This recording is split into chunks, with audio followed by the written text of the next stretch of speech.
অন্নপূর্ণার নামে প্রহসন চলছে না বাংলার মেয়েদের সাথে। অন্নপূর্ণা ভান্ডার এই নিয়ে কি বলবো? অনেকে অভিযোগ করছেন যে যারা চাকরিজীবী এবং যারা ট্যাক্স পেয়ার তারা পাচ্ছে, কিন্তু যোগ্য ব্যক্তিরা পাচ্ছেন না। দেখুন, এইটাই তো এটা নিয়ে তো বলার বিভিন্ন প্রেক্ষাপট তো রয়েইছে, একাধিক প্রেক্ষাপট রয়েছে। অন্নপূর্ণা যোজনা অ্যাকচুয়ালি দেয়া শুরু করেছেন যারা চাকরিজীবী, তারা পেয়েছেন। যদি এটা হয় তাহলে ভেরিফিকেশন কি হলো?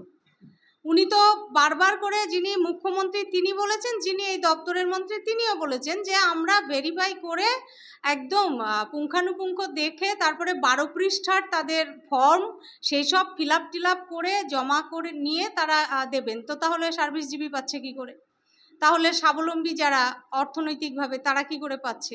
সুতরাং এইগুলো আমার মনে হয় ক্ষমতার আসার আগে, ক্ষমতায় আসবার জন্য যা যা বলা যায়, ক্ষমতায় আসার পরে বোধহয় মানুষ যে প্রতিশ্রুতি বাংলার মানুষকে দিয়ে ক্ষমতায় এসেছে সেই প্রতিশ্রুতিগুলো তারা ভুলে যায়। এটাই হচ্ছে তার বাস্তব প্রমাণ।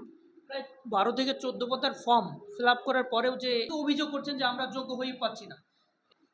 হ্যাঁ, প্রশাসনের ব্যর্থতা তো নিশ্চয়ই, তাদের গাফিলতি না থাকলে এত সত্যি বলুন তো, একটা গ্রাম বাংলার মানুষ 12 পৃষ্ঠার ফর্ম সে কাউকে না কাউকে দিয়ে ফিল আপ করিয়ে তার পুঙ্খানুপুঙ্খ দেখে তার ব্যাংক ডিটেলস সহ টোটাল পরিবারের ডিটেলস জমা করতে হচ্ছে, অর্থাৎ সমস্ত তথ্য সরকারের ঘরে সে জমা করছে। তারপরেও যদি যোগ্য ব্যক্তি না পায় তাহলে এটা তো রীতিমতো প্রহসন চলছে না বাংলার মেয়েদের সাথে।